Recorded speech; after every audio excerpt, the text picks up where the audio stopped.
feel like I was turning this path and it was right up there in the woods. I smell something. Okay, close. Man, see, it's strong right here. You smell it? Up here on the right. Like, could we see it? How far off was it? I mean, I saw it. I mean, without even, I was running by. Oh, there it is. Yep. Found it. Am I right? Yeah. All right, we're 1097. It's confirmed. It appears to be a female. The top half is decomposed. The bottom half has pants on or shorts. They're pulled down around the legs.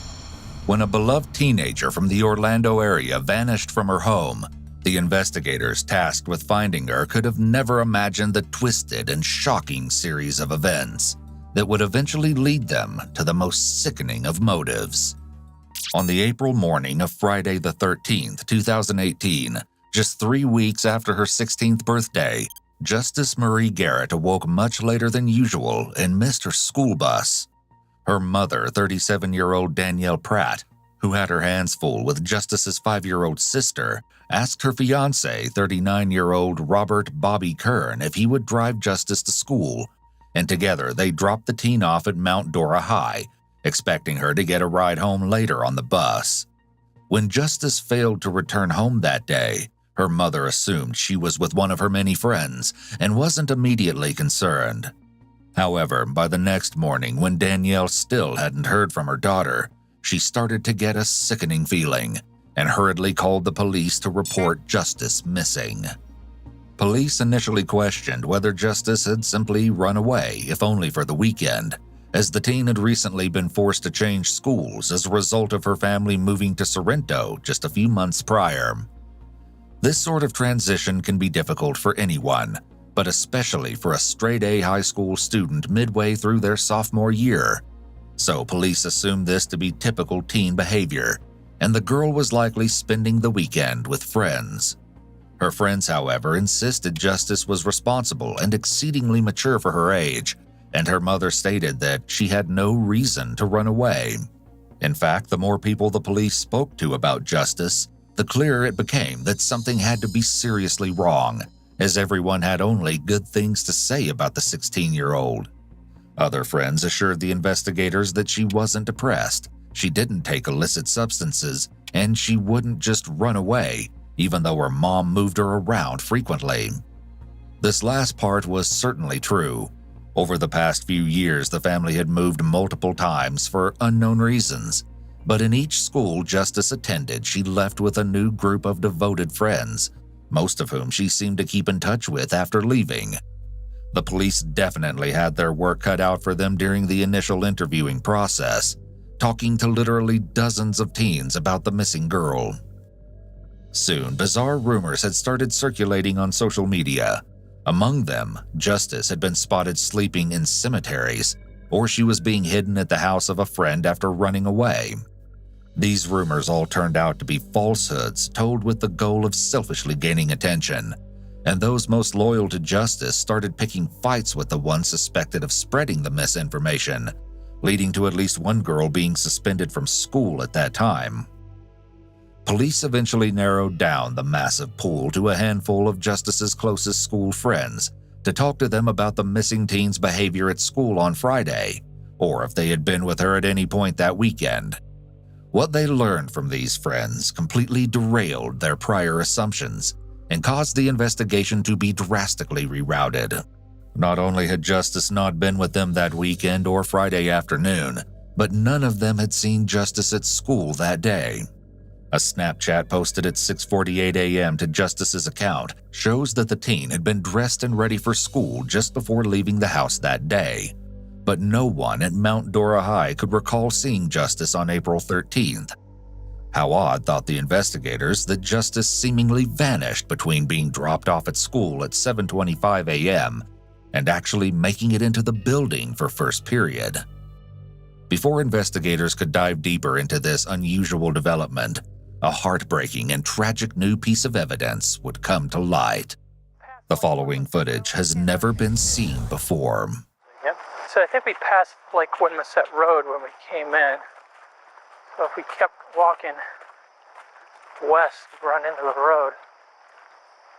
It's hard to know which way these trails are I know, and out above. what I did was I walked straight out east. That way I knew the stone was on my back with that marking there, so we're right in the area. You're not going to be able to follow us all the way back here. We've taken a number of different trails. Right now we're headed in an easterly direction. We're trying to find the trail that he saw it on. If it's possible, we may have, if we could get Air 1 to come up, maybe assist. It's getting real dark back here now. I don't know. There should be a whole bunch of vultures near it. Way out. I don't see any footprints. I think if it was anywhere, it's back up in this trail.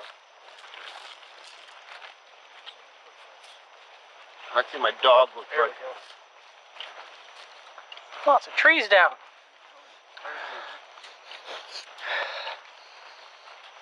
Smell anything yet? Let's see if they got our footprints. Yeah, there's boots right there, right? Yep, those are our boot prints, yep. Alright, so find a different place. I smell something. Getting close. Man, see, it's strong right here. You smell it? Up here on the right a little farther. There, yeah, we're getting there now. I mean, it's got to be right in here. I feel like I was turning this path and it was right up there in the woods right there.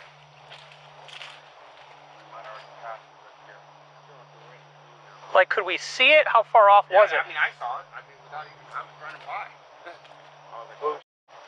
Oh, there it is. Yep. Found it. Yep. Am I right? Yeah. All right, we're 1097. It's confirmed. It appears to be a female. The top half is decomposed. The bottom half has pants on or shorts. They're pulled down around the legs. It's about 10 feet off the trail, so.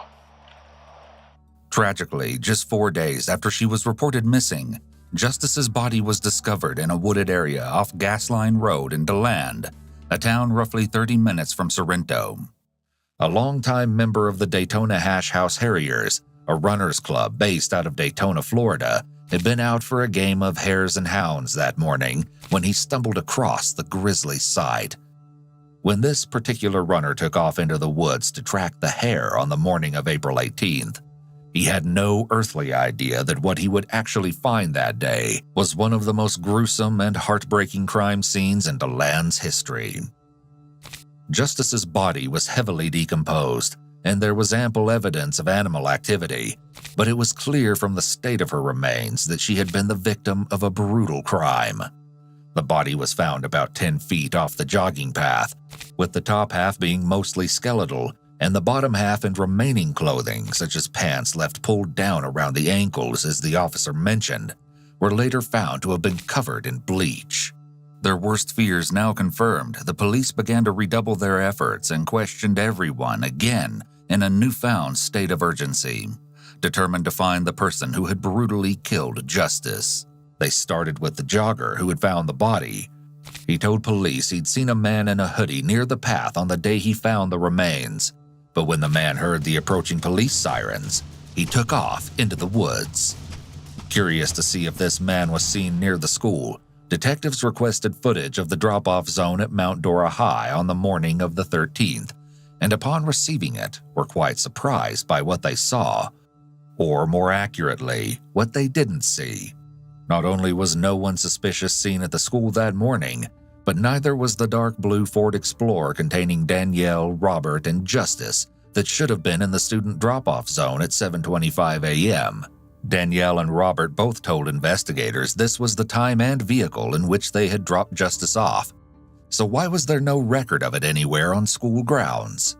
Faced with the death of her daughter and increased pressure from police, it was at this point on April 29th that Danielle finally cracked and admitted the truth to investigators. Danielle and her fiancé Robert hadn't taken Justice to school the morning she disappeared. Instead, Robert had dropped her off somewhere in Sorrento so she could meet a friend. Detectives demanded to know the name and location of the friend, and Robert had to admit that he didn't exactly know, stating that he only knew that it might have been a boy and that Justice had been asked to be dropped off and picked up later. Since Robert had a handyman job waiting for him up in Volusia County that day, he didn't press her for details, but instead complied with the teen's request. Wanting to be liked by your prospective spouse's children is a somewhat reasonable excuse for Robert to behave this way, But why would Danielle lie about being in the car that morning? Well, as it turns out, she didn't want to get Robert in trouble for driving with a suspended license when it was she who had asked him to drive Justice to school that day. Now understanding why the two had initially lied, investigators were invigorated by their new lead. If they could track down the friend Justice had been with, it was likely that he or she was the last person to have seen her alive. But there was one big problem. Neither Robert nor Danielle knew anything about this person. Desperate to discover who the friend was, police had no choice but to turn back to Justice's friends. It was here that they finally caught a break when one friend mentioned a possible lead, a boy Justice may have been flirting with on Instagram. While it was true that Justice didn't have a boyfriend, according to her friends, she'd been commenting on and liking a boy's posts, and that they may have been on the verge of dating. The only problem was the friend also didn't know the boy's handle or his full name, so the police had to dig through Justice's social media account to find any contact she may have made through the platform. And what they found was disturbing. Direct messages that had been sent to the teen's Instagram during the weeks leading up to her death read as follows. "You're a cutie. How old are you? You got a BF. Talk to me, beautiful. You don't like guys. I love your cover photo. God, you're sexy as f." All the messages came from the same profile, one supposedly belonging to an 18-year-old muscle-bound young man living in the area, though no one matching the photos had ever attended any of Justice's schools or was recognized by anyone who knew her. Even though Justice herself never responded to any of these messages, detectives felt confident that the owner of this Instagram account was the key to solving this case, and, as it turns out, they were right. However, not in the way anyone could have possibly imagined. Upon obtaining the information to trace the account back to the phone it was linked to, investigators finally learned the shocking truth. The phone didn't belong to an 18-year-old besotted schoolboy at all. It belonged to a middle-aged man by the name of Robert Bobby Kern. That's right, it was the loving stepfather. Police wasted no time tracking him down and confronting him with this new development. It was here the loving, almost stepfather facade broke down entirely, and Robert was no longer willing to cooperate with investigators. This, coupled with the earlier lies about driving Justice to school, were big red flags, some which prompted detectives to place Robert Kern under arrest and re-examine everything they knew about him.